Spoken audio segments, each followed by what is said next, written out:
Assalamualaikum warahmatullahi wabarakatuh. Waalaikumsalam warahmatullahi wabarakatuh. Selamat pagi dan salam sejahtera bagi kita semua.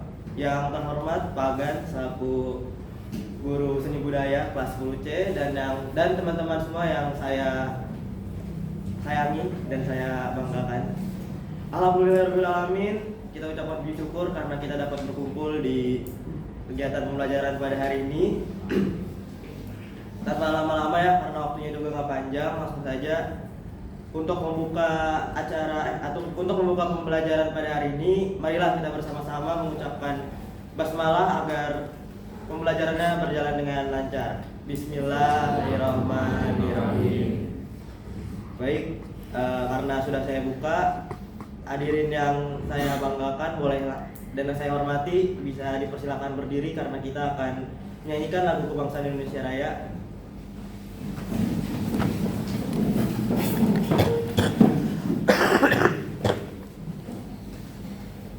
Hiduplah Indonesia Raya. Indonesia tanah airku, tanah tumpah darahku. Di sanalah aku berdiri, jadi pandu ibuku. Indonesia bangsa dan tanah airku, marilah kita berseru, Indonesia bersatu. Hiduplah tanahku, hiduplah negeriku, bangsaku, rakyatku semuanya. Bangunlah jiwanya, bangunlah badannya untuk Indonesia Raya. Indonesia Raya, merdeka, merdeka, tanahku, negeriku yang ku cinta. Indonesia Raya, merdeka, merdeka, hiduplah Indonesia Raya. Indonesia Raya, merdeka, merdeka, tanahku, negeriku yang ku cinta. Indonesia Raya, merdeka, merdeka, hiduplah Indonesia Raya. Baik teman-teman, dipersilakan untuk duduk kembali. Ya, karena sesi pembukaan sudah kita lewati, sebelum presentasi mungkin alangkah baiknya kita perkenalan dulu ya. Kita dari kelompok mana dan juga anggotanya gitu kan. Baik, teman-teman semua, kami dari kelompok 5. Boleh dari ujung perkenalan nama. Perkenalkan, nama saya John Sanatan Nomorbo, saya dari kelompok 5. Nama saya Dapak Natio. Nama saya Muhammad Eksal Farizi. Nama saya Alfatilda Susetio. Nama saya Dinda Kansadara Mulia. Dan nama saya Hanza Shirana. Ya, boleh duduk kembali. Jadi, kami dari kelompok 5 dan kami akan mempresentasikan tentang musik klasik seperti yang sudah ada di layar depan kalian. Baik, karena waktunya nggak lama, langsung saja kita ke slide yang selanjutnya. Ada musik klasik atau pengertian musik klasik yang akan disampaikan oleh Dava Octavio. Kepada Dava, saya persilakan. Jadi musik klasik adalah genre musik dari barat yang luas, mencakup periode dari era pertengahan sampai modern. Musik klasik dikenal dengan komposisinya yang kompleks, harmoni yang kaya, dan notasi musik yang presisi. Musik klasik juga memiliki tujuan keagamaan seperti ibadah sebagai pengiring ibadah di gereja dan mengiringi pesta, perayaan, dan kehidupan di istana. Untuk selanjutnya ada sejarah singkat musik klasik yang akan dibacakan oleh Excel. Ya, balik lagi ya ke Excel ya. Halo guys, jadi ini ada slide geser dulu dong. Ini ada sejarah singkat tentang musik klasik. Boleh ya teman-teman catat juga ya, karena ini pembelajaran yang amat sangat penting. seperti namanya, musik klasik itu artinya dia punya kelas yang tinggi. Jadi pada saat itu orang-orang di sana tuh berpikir kalau musik klasik itu hanya didengarkan oleh orang-orang yang pendudukan dan menengah ke atas. Jadi orang-orang menengah ke bawah itu kadang nggak ngerti sama musik klasik karena kualitasnya dibuatnya tuh harus tinggi gitu. Tapi dan musik klasik ini seperti yang ada di layar, dia berkembang pada tahun 1795 atau lebih tepatnya itu pada 1750 sampai 1820 ya. Namun karena musiknya tadi yang susah dicerna oleh orang-orang awam karena musiknya itu hanya untuk menengah ke atas, jadi ada pergeseran genre nih di abad ke-19 atau di tahun 1900-an karena di sana itu banyak genre yang mudah untuk dipahami oleh masyarakat menengah ke bawah. Jadi musik-musik dari genre klasik ini itu dilupakan karena susah dimengerti juga gitu teman-teman. Oke, mungkin singkat saja untuk sejarah singkatnya. Terima kasih atas perhatiannya. Selanjutnya ada boleh digeser. Selanjutnya ada ciri-ciri, siapa yang akan disampaikan oleh Kanza. Silakan Kanza. Dalam musik klasik itu memiliki ciri-ciri. Yang pertama, peralihan dinamik lembut dan keras. Jadi dalam musik klasik itu suara tidak selalu datar. Kadang musik dimainkan pelan lalu semakin keras. Itu yang disebut dengan crescendo. Lalu sebaiknya musik dari keras lalu perlahan menjadi lembut, itu disebut dengan decrescendo. Nah, perubahan ini membuat musik terasa lebih hidup dan tidak membosankan. Yang kedua ada perubahan tempo, accelerando dan ritardando. Musik klasik juga memiliki perubahan kecepatan. Jika musik dimainkan semakin cepat disebut accelerando, jika musik semakin lambat disebut dengan ritardando. Perubahan tempo ini digunakan untuk menyesuaikan suasana musik, misalnya menjadi lebih tegang atau lebih tenang. Yang ketiga, penggunaan hiasan atau ornamentik yang diperlukan. Pada musik klasik, hiasan nada tidak digunakan berlebihan. Berbeda dengan musik barok yang banyak hiasan. Musik klasik lebih sederhana dan rapi sehingga melodi terdengar jelas dan mudah dinikmati. Yang keempat, pemakaian akord 3 nada. Musik klasik umumnya menggunakan akord yang terdiri dari 3 nada utama, disebut dengan akord piano. Penggunaan akord ini membuat musik terdengar harmonis dan seimbang sehingga enak didengar.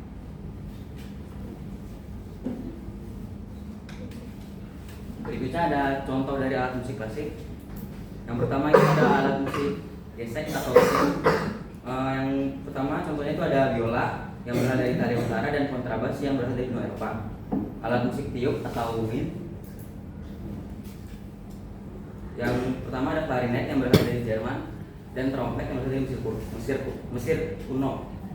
Berikutnya ada alat musik pukul atau perkusi. Ada timpani yang berasal dari Timur Tengah dan simbal yang berasal dari Timur Tengah.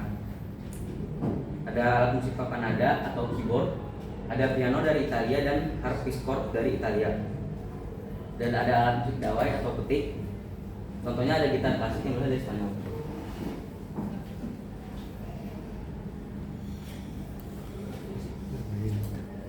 Oke, baik teman-teman, selanjutnya ada fungsi dari musik klasik. Nah, yang pertama itu ada sarana hiburan atau apresiasi seni ya, bisa disebut juga. Nah, jadi bisa disebut seperti ini karena musik klasik ini tuh memberikan keindahan bunyi dan juga kepuasan estetis bagi pendengarnya. Nah, salah satu contoh karya yang berfungsi sebagai hiburan adalah Ein Klein Reismack karya Wolfgang Amadeus Mozart. Sebelumnya saya minta maaf kalau misalnya ada kesalahan penyebutan nama di sini. Nah, karya ini itu memiliki musik yang melodinya itu ceria dan juga ringan sehingga mudah dinikmati oleh berbagai kalangan baik dari dalam konser, orkestra maupun rekaman. Karena itu di sini disebutkan bahwa musik klasik merupakan salah satu manfaat bisa menjadikan sarana hiburan. Selanjutnya ada sebagai media ekspresi seni atau komunikasi perasaan. Nah, komunikasi perasaan ini melalui alunan nada, irama dan juga dinamika komponis dan juga dapat menyampaikan emosi tanpa menggunakan kata-kata. Contohnya ada Simfoni No. 5 karya Ludwig van Beethoven yang menggambarkan suasana perjuangan, ketegangan dan juga kemenangan melalui irama yang kuat dan juga dramatis. Selanjutnya ada sarana pendidikan. Nah, dalam bidang pendidikan ini musik klasik berfungsi sebagai sarana pembelajaran dan juga pengembangan intelektual. Karena yang kita tahu musik klasik itu kan membantu melatih kemampuan membaca not balok dan juga teknik bermain alat musik serta pemahaman karyanya itu adalah Menurut I G Major karya Johann Sebastian Bach karena memiliki pola musik yang jelas dan juga teratur sehingga mudah dipelajari oleh para pelajar.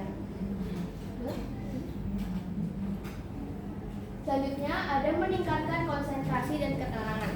Nah, seperti yang kita ketahui, musik klasik ini tuh banyak dipakai orang-orang, sebenarnya segelintir orang sih untuk belajar, kerja, karena bisa meningkatkan konsentrasi kita nih, karena irama yang lembut dan juga tempo yang menyenangkan dan juga tenang dapat membantu untuk mengurangi stres. Contoh karya yang sesuai dengan fungsi ini adalah Clé de Lune karya Claude Debussy yang sering digunakan sebagai musik pengiring belajar atau relaksasi karena suasananya yang damai. Selanjutnya ada pengiring upacara atau acara resmi. Musik klasik mampu menciptakan suasana hikmat, sakral dan juga elegan.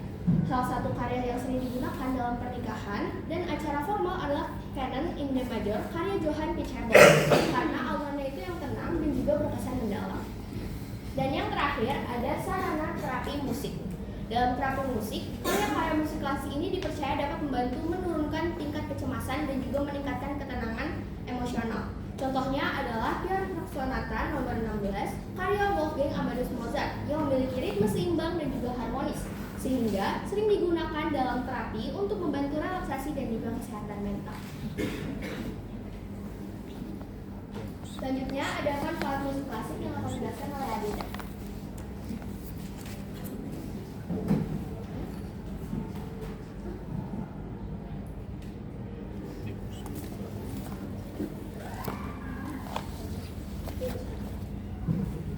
Selanjutnya ada manfaat musik klasik, itu yang pertama meningkatkan konsentrasi dan fokus. Meningkatkan konsentrasi dan fokus dalam manfaat alat musik ini berarti bahwa bermain alat musik dapat membantu meningkatkan kemampuan untuk memusatkan perhatian pada suatu hal. Dalam hal ini adalah musik dan mempertahankan perhatian tersebut untuk waktu yang lama.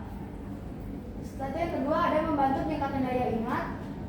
Yang ketiga meningkatkan pikiran dan mengurangi stres. Yang keempat mendukung suasana belajar yang nyaman. Dan yang terakhir menumbuhkan apresiasi terhadap seni musik. Selanjutnya di sini ada tokoh musik klasik, sebenarnya ada banyak ya, cuman yang saya tahu di PPT ini cuma 6 doang. Yang pertama ada Ludwig van Beethoven, yang kedua ada Wolfgang Amadeus Mozart, dan yang terakhir ada Joseph Haydn. Yang pertama Wolfgang Amadeus Mozart dari Australia. Jenius musik yang menciptakan banyak karya ionik seperti Simfoni nomor 40 dan The Magic Flute. Yang kedua, Ludwig van Beethoven dari Jerman. Komposer revolusioner yang menjembatani era klasik romantik, terkenal dengan Simfoni nomor 9 dan Moonlight Sonata. Dan yang ketiga ada Joseph Haydn dari Australia, sering disebut Bapak Simfoni dan Bapak Kuartet Gesek, tokoh sentral era klasik. Dan selanjutnya tiga lagi ada Johannes Brahms. Terus yang keempat, yang kelima ada Richard Wagner, dan yang keenam adalah Frederick Chopin. Richard Wagner, komposer dari Jerman yang terkenal dengan karya-karyanya seperti Dering des Nibelungen dan Tristan und Isolde. Yang kelima ada Johannes Brahms, komposer Jerman terkenal dengan karya-karyanya seperti Simfoni nomor 3 dan Hungarian Dance nomor 5. Dan yang terakhir ada Frederick Chopin, komposer dari Polandia yang terkenal dengan karya-karyanya seperti Nocturne dalam E flat mayor dan Piano Concerto nomor 2.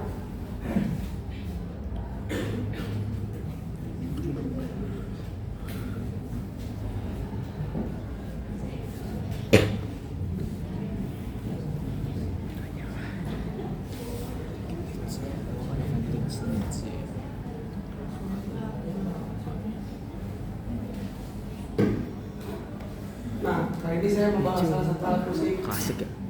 musik klasik. Nah, saudara kita. Nah, di sini saya akan memberitahu beberapa chord atau kunci-kunci dasar dari gitar. Oh, ini kunci D.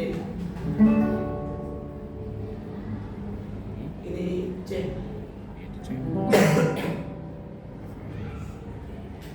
Dan ini F. Ya,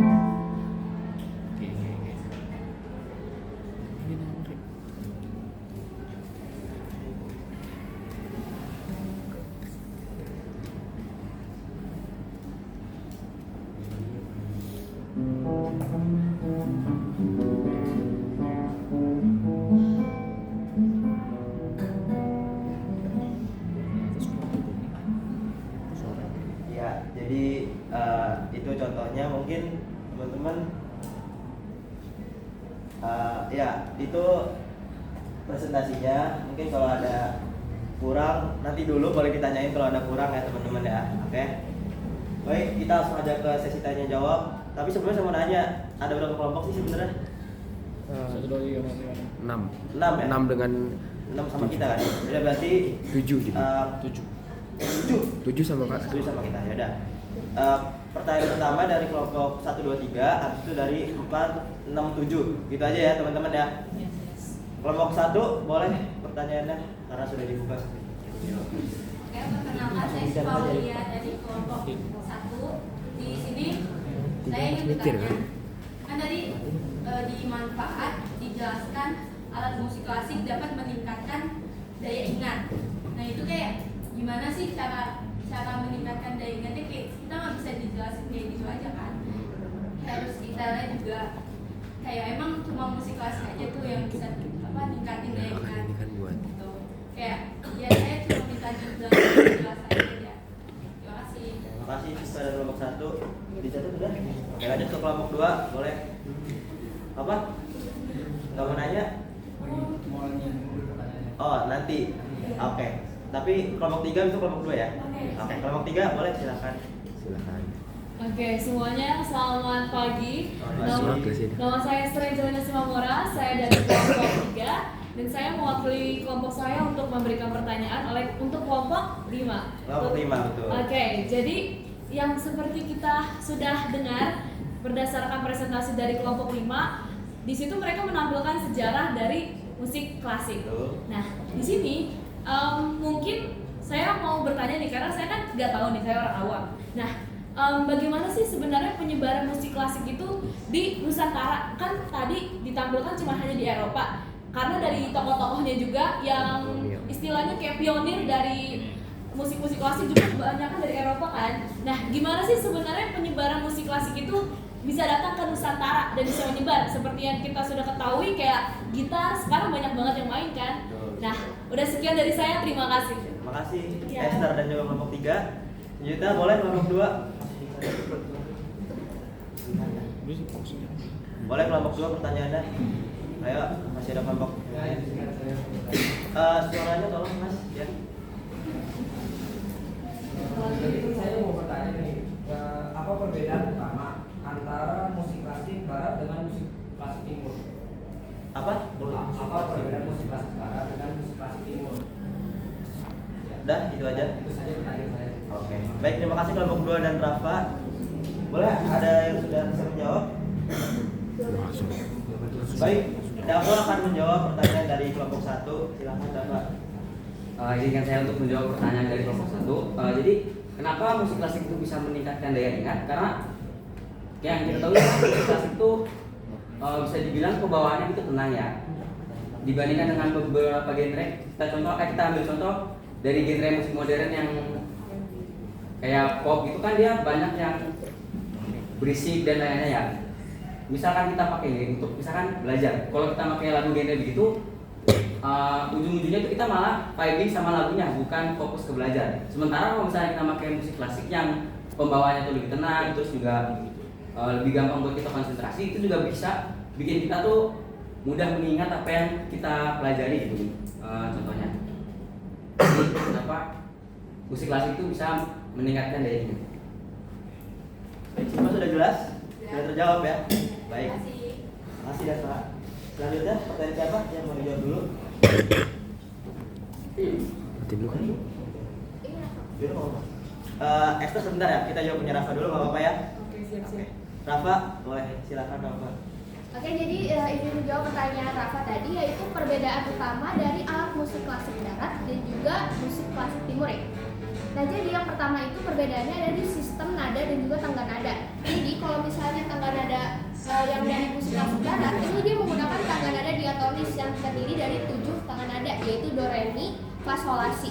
Sedangkan dan juga serta harmoni dan juga akord kuat. Sedangkan kalau misalnya musik klasik timur umumnya menggunakan tangga nada pentatonis atau sistemnya itu nada khas daerah seperti slendro dan juga pelok pada gamelan Jawa dan juga Bali.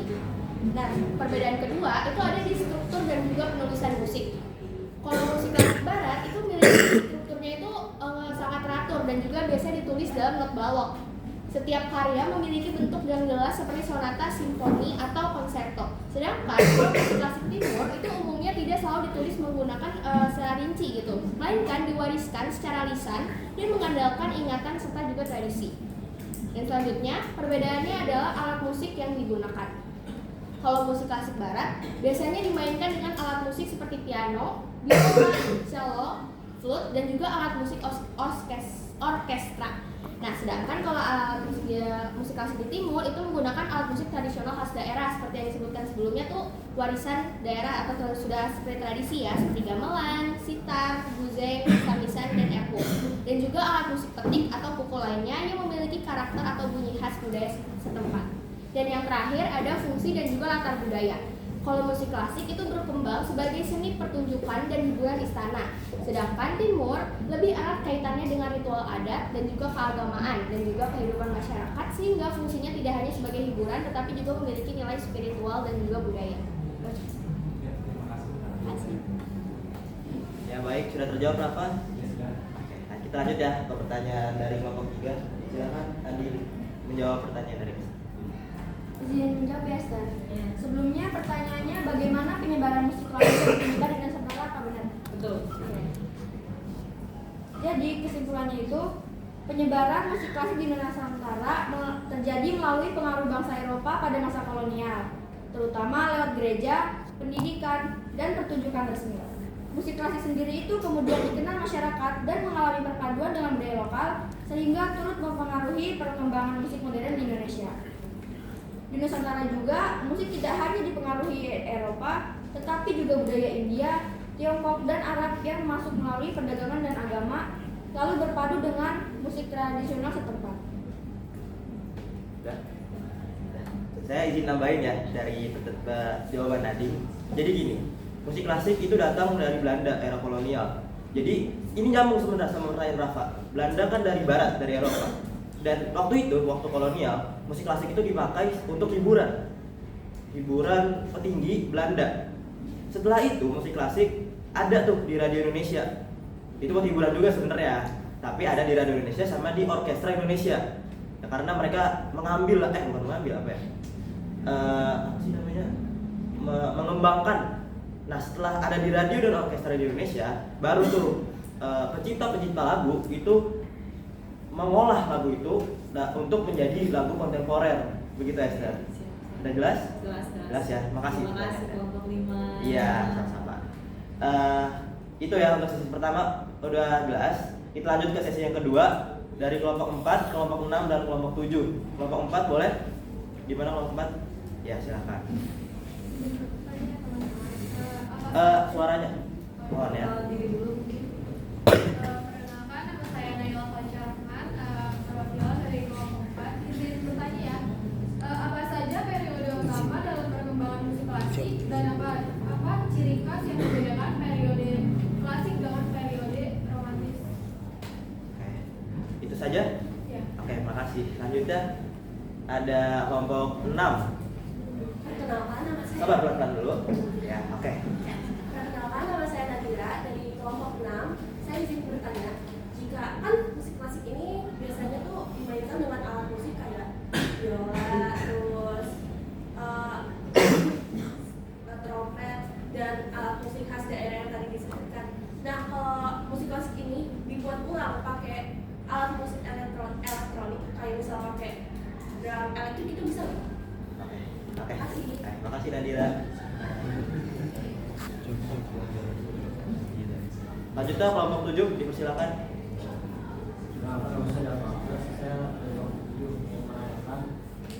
Ini tadi dibilang genre musik klasik itu untuk kelas menengah ke atas kan. Nah, untuk sekarang setelah terjadinya pergeseran genre yang dibilang tadi, musik klasik itu umumnya dipertunjukkan di tempat apa saja untuk sekarang. Dan itu. Baik, terima kasih kelompok 7. Saya akan menjawab pertanyaan dari kelompok 4 ya tadi ya. Apa sih perbedaan utama genre klasik sama genre romantis? Itu masuk ke sejarah ya, kita masuk ke sejarah. Jadi, seperti tadi ini nyambung sama jawaban Dava. Genre klasik itu musiknya lebih nggak emosional, ngalir. Begitu. Kalau musik romantis itu musiknya lebih ke emosional banget. Jadi kalau karena jadi tadi bisa dibilang kalau musik klasik itu bisa menguatkan ingatan karena emang dia kurang emosional. Maksudnya bukan kurang ya, maksudnya emang nggak emosional musiknya. Tipikal musik yang emang dipakai untuk pertunjukan dan buat hiburan zaman dulu. Kalau musik romantis itu emang udah perkembangan zaman. Jadi orang yang ya misalkan zaman sekarang deh, dari yang nggak ngebeat nih lagu dibikin speed up supaya lebih enak didengar sama orang-orang zaman sekarang, sama zaman waktu itu. Jadi yang waktunya belum emosional karena perpindahan zaman sama kesukaan orang itu beda, lebih suka yang ngebeat, lebih suka emosional, jadi berubah genrenya. Begitu kelompok 4. Sudah terjawab atau masih kurang? Terima kasih kelompok 4. Kelompok 5 atau siapa? Oke, kelompok. Oke, Dava mau jawab kelompok berapa? Kelompoknya kelompok 7. Kelompok 7 ya. Oke, silakan. Saya bakal menjawab pertanyaan dari Akbar. Jadi setelah pergeseran genre musik klasik yang terkenal tuh dengan genre musik yang lain, sekarang tuh musik klasik lebih banyak istilahnya itu kayak ditampilkan di acara-acara tertentu. Di Indonesia itu contohnya ada kayak grup orkestra Jakarta Sinfonia Orkestra. Dia tuh biasanya main di acara-acara orkestra yang emang biasanya sengaja diadain buat penggemarnya gitu. Dan selain dari acara HP juga sekarang kan udah era digital ya, apa-apa tuh hampir semua bisa diakses lewat HP. Selain dari kita datang langsung juga acara orkestra itu bisa dilihat dari platform online kayak YouTube, terus bisa didengerin lewat Spotify juga gitu. Gimana Pak, sudah terjawab? Sudah ya? Baik, kita akan menjawab pertanyaan terakhir dari kelompok 6. Kelompoknya ya, terima kasih. Silahkan Anda. Saya izin menjawab pertanyaan yang kira-kira. Jadi jawabannya itu nggak bisa karena musik klasik itu merujuk pada berkembang di periode tertentu seperti barok, klasik, dan romantik. Nah kalau misalnya musik barok itu menggunakan alat pelindung seperti gitar listrik, komputer, dan efek suara digital. Jadi karena alat zaman dan periodenya berbeda gitu. Ya, mungkin setiap kelompok sudah memberikan pertanyaannya ya, sudah semua. Sebelumnya saya mengucapkan terima kasih atas pertanyaannya yang sudah melengkapkan presentasi dari kami. Kami juga minta maaf apabila ada perkataan kami yang salah dan kurangnya penjelasan dari kami. Sebelumnya kami minta maaf. Dan terima kasih atas perhatiannya teman-teman semua. Sekian dari kelompok 5. Terima kasih sekali lagi. Wassalamualaikum warahmatullahi wabarakatuh. Waalaikumsalam.